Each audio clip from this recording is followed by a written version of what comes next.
Kapolres Badung AKBP Teguh Priyowasono melakukan inspeksi Senpi yang pinjam pakai personelnya dan inventaris penjagaan di lobi Mapolres Mengwi. Hal ini dilakukan untuk memastikan kesiapan, keamanan, dan tertib administrasi untuk menunjang pelaksanaan tugas.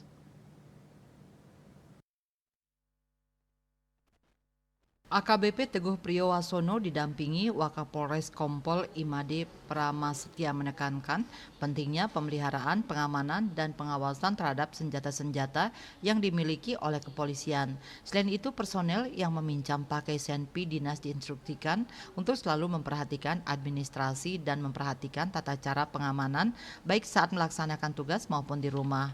Mantan Kasubdit 1 Ditreskrimsus Polda Bali ini menegaskan pentingnya peran dan fungsi pengawasan dalam hal ini unit Propam, pengawasan profesi dan pengamanan dalam memastikan disiplin dan ketaatan anggota Polri terhadap prosedur-prosedur yang telah ditetapkan terkait semua aspek termasuk pengawasan terhadap senjata api.